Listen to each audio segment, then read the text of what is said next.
Welcome to another edition of Around with Randall, your weekly podcast on making your nonprofit more effective for your community. And here is your host, the CEO and founder of Hallett Philanthropy, Randall Hallett. I'm so pleased that you would take a minute or two of your day to join me, Randall, on this edition of Around with Randall. If you listen to the podcast regularly, you're hearing me more and more talk about making phone calls.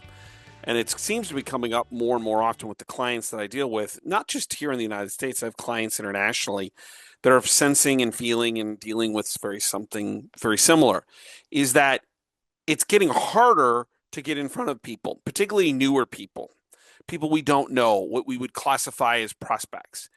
And that our challenge becomes we can't just depend on the people we've depended on in the past. And so today I want to give you a different way of incentivizing making calls. And so we're going to gamify the idea of calls and rejection. How do we create an environment that actually produces a willingness, a competition, a collective nature of making phone calls? And maybe you're an office of one, and so this is competition amongst yourself. I'm not going to get into the details of how to make calls, what the qualification process is, or even what fear feels like, or something recently that I did about not having portfolios. Let me refer you to those particular podcasts because they're going to get into the details. First and foremost, the basics of making those qualification calls and even into the first visit is episode 21, with episode 179 being about the questions you want to always be thinking about as you do this process. I think fear becomes part of the concern, being rejected. And there's two episodes that I highlight the issues involving fear of calling in general or calling people you don't know, episode 133 and episode 238. Go check those out to kind of get some affirmation about what to deal with when it comes to fear. And just a couple podcasts ago, I did how many calls do you have to be making to get a visit? So it's kind of a metrics piece if you don't have a portfolio, episode 245. Today, we want to talk a little bit about the idea of gamification. How do we make this more interesting for ourselves? How do we get the team environment really driven towards making phone calls? And to do so, I'm going to create a game, or I did, and I'm going to share it with you here. And at the end, certainly get a hold of me, and I'm glad to share it free of charge, including a scorecard. But I want to create incentives for us to be making phone calls. There can be a lot to be said for being concerned about making calls, which are not fun, certainly to people we don't know, but there's no excuse for not doing our job.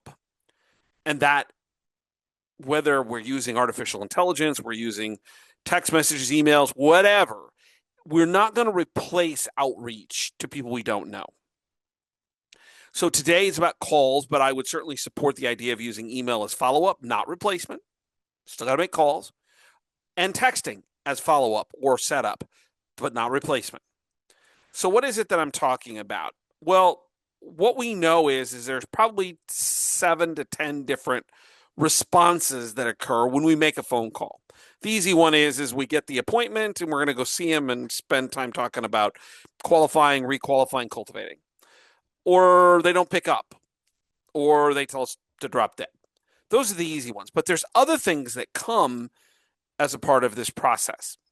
And so what I want to do is create a rejection scorecard, and with a couple positives, and put point totals with it. We're going to play a game every week. 2-3 people in the office. How many points can you get when you make phone calls? How do you build out this kind of game? So let's start with just the basics. I want to reward just dialing the phone. 10 points if you make a call. You're just going to call. And if you leave a voicemail, you get 20 points. If they answer, it's 50 points.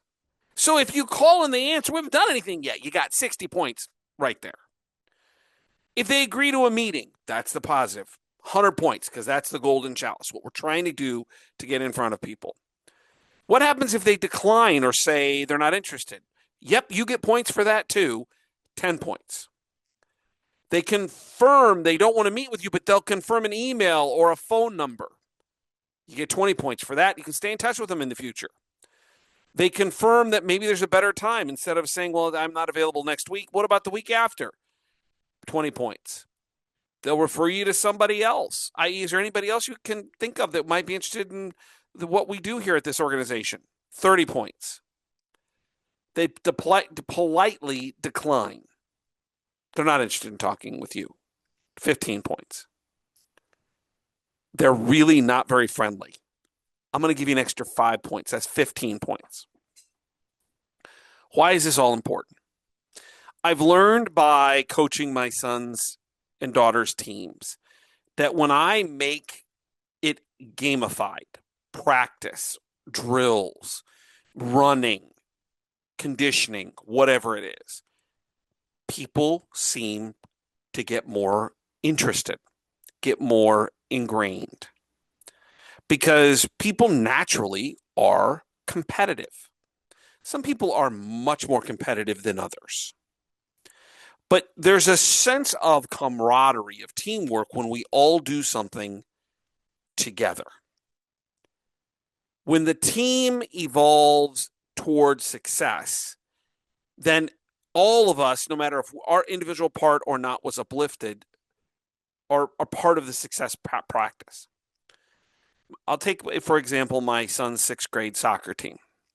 We've got a couple players that are not going to be soccer players much longer in their life. But they're out there having fun. They're part of the team. They're not going to ever be the leading scorer, the leading assist person. They're probably on the slower side. But when the team does well, and I'm incentivizing team goals, I talk about the most important player on the team is the one with the most assists, not with the most amount of goals. Same thing in basketball. I'm talking about the team's scoring, not an individual's. That everybody on the team has a part. The 2 or 3 people that tend not to be the most athletic have kept coming back to play, and their parents have been very candid because they say they're having so much fun with their friends. It's a team environment. Now, it helps that we're winning a lot. But by creating those environments, we're keeping people moving forward together. Even so much so that when we think about, I'll use soccer because we're playing it now, conditioning is critically important. We've got 9 players on the team. It's a U12 team, so we're not the full 11. And the field's probably 80%, 75% of a normal soccer field, which is really large, particularly for 12-year-old legs, 11-year-old legs. What we find is that I need them to be in better shape, so we do a lot of competition drills in practice. So now I'm dividing the team up 2 or 3 parts against each other. And all of a sudden they find themselves running more because they don't think of it as running, but as a game, gamification. There are scientific studies that show that when we gamify, we tend to bring more people along, and people's progress, people's goals, people's accomplishments are elevated. And so why wouldn't we do this in our offices? The gamification builds out a sense of camaraderie that we can build into in terms of our own individual behaviors. So when I gave you the point totals at the top, and I'm going to go back through them here, and I'm even going to show you the card, and if you want the card, you can email me and I'll give you the card, is that there's higher level points for things that we normally wouldn't think as positive. A highly negative response from somebody on the phone gets you more points. Why would I say that? Because what I'm trying to do is lessen the blow and the personal dissatisfaction when we get rejected. Now, I don't think you should aim for that, but it goes back to what I've said in every single podcast, every single time I teach qualification calls, every time I coach a gift officer around the world. The reason they choose not to engage with you, unless you just are offensive, has really nothing to do with you. It has to do with them. It has to do with their position at that moment, either mentally, emotionally, physically, financially, what's going on in their business, their personal life, Maybe they had a bad cup of coffee. But we tend to internalize the negative toward us instead of realizing it's more about them. So the point system is built so that when you get a negative, you get some affirmation, some uplifting, like, well, the call sucked, but I got some points. And if you track it, and I love Excel because I'm an Excel nerd, it's so easy to do. You can create a game for the office. Not just we're all going to call for 30 minutes, but at the end of the week on Friday, we are going to compare scorecards. And we're going to have fun, exciting little prizes or high five moments that are going to uplift all of us in the ability, the desire to have more calls and more outreach. So let's go back through this. First and foremost, there are some pre-call rituals which you have to go through. And if you go back to episode 21, I go through that in really great detail. But it's, who are you calling? Have you done some quick research? Again, high level. We're not profiles here. Google, put some stuff in quote, check the CRM. And then who else is making calls that week? Another thing about this kind of system is it doesn't make a difference if you're annual giving, major gifts, planned gifts. Notice I didn't say get a gift. I said get somebody on the phone, have a conversation. What's the purpose of that conversation? Maybe different for each one person in the office, but you can all play together. Maybe you've got some side things like who made the most phone calls in a particular day, who had the most polite declines, who had the funniest response to the calls.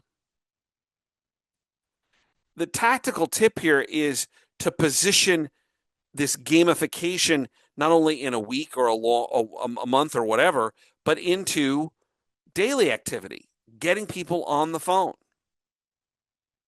Maybe you want to do some type of mini challenge, like, as I mentioned, we want to confirm more email addresses. We know things are moving digitally. Or we want to confirm their LinkedIn page or their phone number. We're going to create a sense of energy.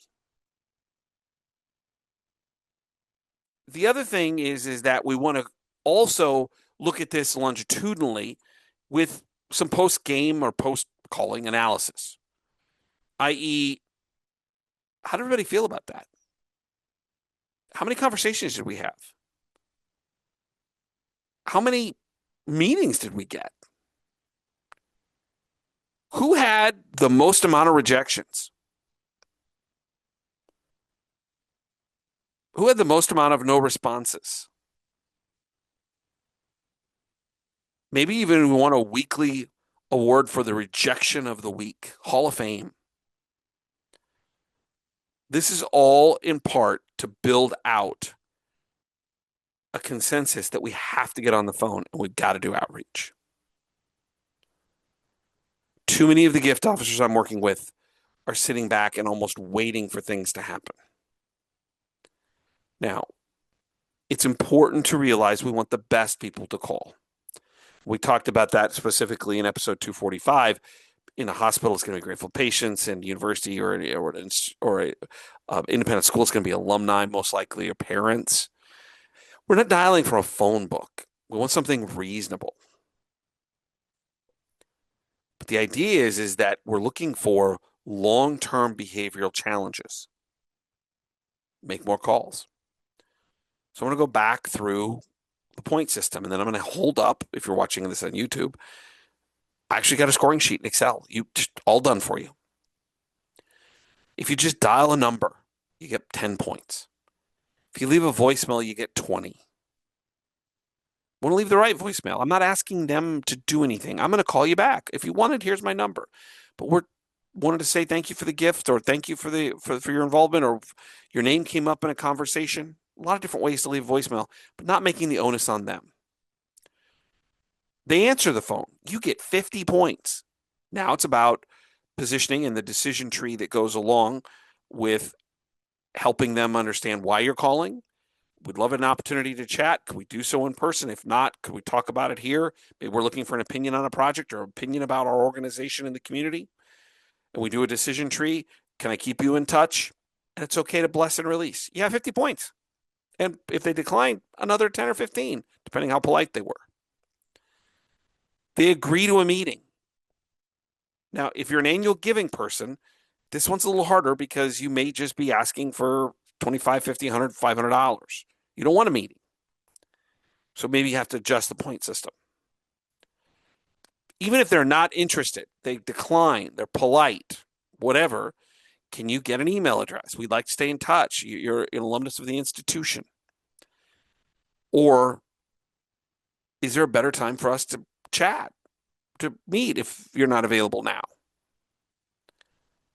All this is to say is I'm sensing that too many people are apprehensive about making calls before the internet. And yes, I'm old enough to remember that. Before cell phones. And yes, I'm old enough to remember that too. This was the only way we knew how, because we didn't have email. We didn't have texting. We didn't have LinkedIn. We didn't have Facebook. We got on the phone. I'd love to chat with you about the gifts that you've given, about your involvement, and I'd like to hear more about why you think what you give to us or why you're involved with us is so important to you. Back to that passion. I didn't understand from my mentor, my first mentor, Father Tom Pesci, but how important this was when he was instructing me in this. Get on the phone and talk with people. Get on the phone and talk with people. If people want to talk to you, then you take that next step into cultivation, qualified cultivation. Today's world has positioned us from a technology standpoint to be able to communicate in different ways. And what I'm finding and what the data is telling me and what my anecdotal gift officer stories are telling me is if all you do is sit and wait or just use email or just use texting, you're not going to get to where you want to go. Particularly with people who are over 60 years old, who also remember exactly what I just said about making phone calls, not having the internet, and not having texting. If you're not stewarding your people by phone and getting in front of them, if you're not reaching out and inviting them to things, if you're not finding ways, particularly with newer, episode 245, newer people that you don't have a portfolio or a full enough portfolio, so you're reaching out to people you don't know. If you're not doing this in a meaningful way, calls, you're going to find yourself behind the metrics bubble that's going to burst on you. Today's gamification is all about how do you make it more fun? How do you build out an environment where we all embrace the idea of making calls and getting out and seeing people? And yes, I promised I'd show you. Like if you're sitting here on YouTube, you can see it. If not, podcast at hal@philanthropy.com. I'll send it to you. Glad to.